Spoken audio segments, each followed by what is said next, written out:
రాముడు అన్ని గుణాలు కలిగిన సుగుణాది వీరుడు. అంతలా సుగుణాది రాముడు అని పిలువబడడానికి అసలు రామునిలో ఉన్న గుణాలేంటి? రామాయణం ద్వారా మన మహర్షులు మనకు చెప్పాలనుకున్నది ఏంటి? వాటిని నేటి సమాజంలో మనం ఏ విధంగా అలవరుచుకోవాలి అన్నది మాట్లాడుకుందాం. ముందుగా గుణం అంటే ఎవరి పట్ల భేదభావం చూపించకుండా అహంకారము లేని మంచి నడవడికని కలిగి ఉండడం. అంటే ఈగోనే లేని నాన్ ఈగోయిస్టిక్ స్టేట్ అన్నమాట. అసలు ఈ భేదభావం ఎందుకు వస్తుంది అన్నది ప్రశ్నిస్తే, ఒకరితో పోల్చుకోవడం వల్ల ఆ పోలిక తను ఉన్న స్థితికి ఆటంకపరుస్తుందేమో అన్న భయం, మనసులో ఉండే అభద్రతా భావం వల్ల వస్తుంది. ఇంకా మూలానికి వెళితే అసలు నేను అన్న భావన ఉంటేనే కదా అహం తయారైంది. మరి ఆ భావన మనలో తయారవడానికి ప్రేరేపించే విషయాలే మనల్ని ఉన్నది ఉన్నట్టుగా స్పష్టంగా చూపించే వీడియోలు, ఫోటోగ్రఫీలు. ఎలా అంటే, ఈరోజు తిన్న ఆహారం రేపటికి మలంగా బయటికి రావడం ధర్మం. అది బంగారు పళ్ళెంలో తిన్నా లేక ప్లాస్టిక్ పేపర్లో తిన్నా. ఉత్తరం నుంచి వీచే గాలి దక్షిణం నుండి బయటికి వెళ్ళడం శాస్త్రం. అది ఇంట్లో అయినా లేక వీధిలో అయినా. కానీ మనం పెళ్ళిళ్ళు, ఫంక్షన్లు, టూర్లు, మీటింగ్లు అయిన ప్రతి చోట అనుభవించి వదిలేయాల్సిన క్షణాలని ఫోటోలు, వీడియోల రూపంలో భద్రంగా దాచుకుంటున్నాము. దాన్నే ఇంటికి తీసుకెళ్ళి పశువులా నెమరు వేసుకుంటున్నాము. ఈరోజు ఎంతమంది వారి మొబైల్లో ఉన్న ఫోటోలని నెమరు వేయకుండా ఉన్నారు? మరి అవి ఆహాన్ని పెంచే విషయాలు కావా? ఇంకా మిగిలిన ప్రపంచం ఇలా అని అనుభవానికి ముందే మనలో అభిప్రాయాన్ని కలిగించే విషయాలే సినిమాలు, సీరియళ్ళు, సోషల్ మీడియా, కబుర్లు. ఇలా ఈ అభిప్రాయ భూతాలు మనలో ఏర్పడడానికి ప్రధాన కారణాలే ఆర్థిక, ఆరోగ్య, కుటుంబ, సామాజిక విషయాల్లో స్వయం సమృద్ధిని కలిగి ఉండకపోవడం, వాటి పట్ల సరైన అవగాహన ఉండకపోవడము, ఇంకా ఈ రెండింటిని నేర్పే విజ్ఞానానికి దూరంగా ఉండడం. ఉదాహరణకి, ఒక తండ్రికి 2 కొడుకులు. ఒకరు ఎంసీఏ చదువుతున్నాడు, ఇంకొకడు మెకానిక్గా పనిచేస్తున్నాడు.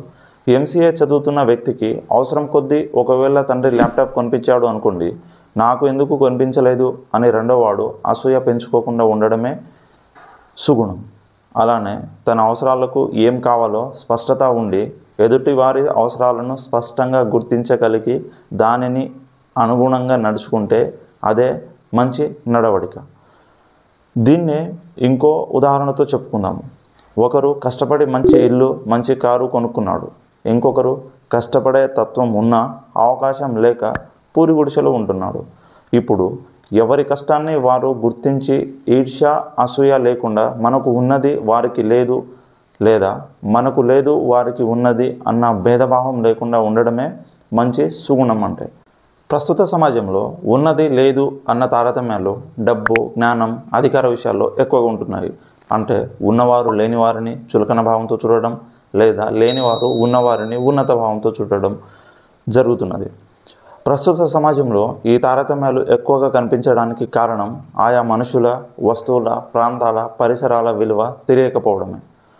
ఆయుర్వేద ప్రకారం ఈ సృష్టిలో ఔషధంగా పనికిరాని వస్తువు అంటూ ఏది లేదు. కేవలం మనకు ఏ విధంగా ఉపయోగించుకోవాలో తెలియదు తప్ప. ఇలా అన్నీ తెలుసుకొని మంచి గుణం కలిగిన వాళ్ళు గర్వానికి, ఆత్మన్యూనతకి అతీతంగా ఉంటారు. తన, మన ప్రాణాలలో ఒకటే భావనని కలిగి ఉంటారు. శరీరం, మనసు, ప్రాణం అన్నిటిలో ఈ గుణాన్ని అంగీకరించి ఉంటారు. అలా ఉన్న వ్యక్తి తను ఎప్పుడూ సుఖంగా ఉంటాడు. తన చుట్టూ ఉన్న వారిని సుఖంగా ఉంచేలా ప్రయత్నిస్తూ ఉంటాడు. అలాంటి వ్యక్తిత్వం కలిగిన మనిషి ఎప్పుడూ ఒకరిని తనకున్న గుణాన్ని, ప్రవర్తనని బట్టి విలువ ఇస్తాడు తప్ప బంధం, బంధుత్వంతో కాదు. అలానే వస్తువులను, అవసరాలను బట్టి విలువ ఇస్తాడు తప్ప ఖరీదుని బట్టి కాదు. పదార్థాలను, వాటి గుణధర్మాలను బట్టి ప్రాధాన్యం ఇస్తాడు తప్ప రంగు, రుచిని బట్టి కాదు. ఇదే గుణాన్ని ఆయా సందర్భాల్లో రాముడు ఎలా ప్రదర్శించాడు అన్నది రాబోయే వీడియోలలో తెలుసుకుంటూ ఉంటాము. మొదటి గుణం, ఒకరి విలువను పెంచితే మన విలువ దానికంతటా అదే పెరుగుతుంది. అదే ఒకరి విలువని తగ్గించి మాట్లాడితే విన్న వ్యక్తి దృష్టిలో మన విలువ దానంతటా అదే పడిపోతుంది. కానీ ప్రస్తుత సమాజంలో దీనికి వ్యతిరేకంగా నడుచుకుంటూ మన విలువని మనమే తగ్గించుకుంటున్నారు. మళ్ళీ వేరే వ్యక్తితో పోల్చుకుంటూ అభద్రతను పెంచుకుంటున్నాము. దీనికి ఉదాహరణ, రాముడు గుహుడితో మాట్లాడే సందర్భం ఒకటి అయితే, రెండోది సుగ్రీవుడితో సంధి కుదుర్చుకున్న సందర్భం ఇంకొకటి.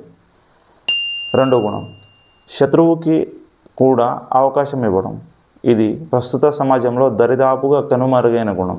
ఇది ప్రధానంగా చాలామందిలో లోపించినది కూడా. అవకాశం ఇచ్చే సందర్భాల్లో కూడా ముందుగానే ఒక అభిప్రాయానికి వచ్చేయడం చాలా ప్రమాదం. కేవలం మన అభిప్రాయానికి తగ్గట్టు చెవులతో వినడమే కాదు, ముందు ఎదుటి వ్యక్తి చెప్పే విషయాలను ఎలాంటి ముందస్తు అభిప్రాయం లేకుండా అర్థం చేసుకొని వినడం. ఇది రాముని నుంచి మనం నేర్చుకోవాల్సిన ప్రధాన లక్షణం. దీనికి ఉదాహరణ మనం చెప్పుకోబోయే రామాయణంలో లంక నుంచి విభీషణుడు మైత్రి కోసం రావడం సన్నివేశం స్పష్టంగా తెలియజెప్తుంది. మూడవ గుణం వెనువెంటనే నిర్ణయాలు తీసుకోవడం కాకుండా మార్పుకి తగ్గ సమయం ఇవ్వడం. ఉదాహరణకి సుగ్రీవుని మైత్రి ముందు తను కిష్కింధకి రాజునయ్యే అవకాశం కోసమే అయినా ఇది రామునికి తెలిసినా కూడా రాముడు ధర్మం కోసం మాత్రమే మైత్రి చేశాడు. తనకున్న నిస్వార్థ గుణంతో సుగ్రీవునికి కూడా తనకు తగ్గట్టుగా మార్చుకున్నాడు. అలానే మన జీవిత ప్రయాణంలో ఎందరితోనో స్నేహం చేయాల్సి వస్తుంది. దానికి అనుగుణంగానే చాలా మానవ సంబంధాలు మనకు ఏర్పడతాయి. అవి మేనేజరు ఆఫీసరు మధ్య సంబంధం కావచ్చు, యజమానికి నౌకరికి మధ్య సంబంధం కావచ్చు, ఇంకా ముఖ్యంగా మనం మాట్లాడుకోవాల్సింది భార్యాభర్తల మధ్య బంధం కావచ్చు. ఇలాంటి బంధాలు ఎన్నైనా ఉండవచ్చు. ఏర్పడిన ప్రతి బంధాన్ని కాపాడుకోవడానికి అందరూ అలవర్చుకోవాల్సిన గుణం సమయం ఇవ్వడం.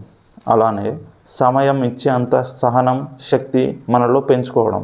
అప్పటిదాకా అన్ని పరిస్థితులకి అనుగుణంగా ఉండడం. మరి ఆ పరిస్థితులకు చెల్లించకుండా ఉండడానికి ఉపయోగపడే శక్తే వీర్యశక్తి. దీని గురించి ముందు వీడియోలో చాలా డీటెయిల్గా మాట్లాడుకున్నాము, తప్పక చూడండి. అలానే ఇంకో చాలా గుణాలను రాముడు ఆయా సందర్భాల్లో ఎలా ప్రదర్శించాడు అన్నది, అవి మన జీవితాల్లో ఎలా ఉపయోగపడతాయి అన్నది రాబోయే వీడియోలలో మాట్లాడుకుంటూ ఉందాము. కలియుగంలో రామునికి ఉండాల్సిన ఈ గుణాలను మనతోటే ఉంచుకుంటే ఎలా? అందుకనే అందరికీ తెలియజేయడానికి వీడియోని లైక్ చేయండి, షేర్ చేయండి, ఛానల్ని సబ్స్క్రైబ్ చేసుకోండి.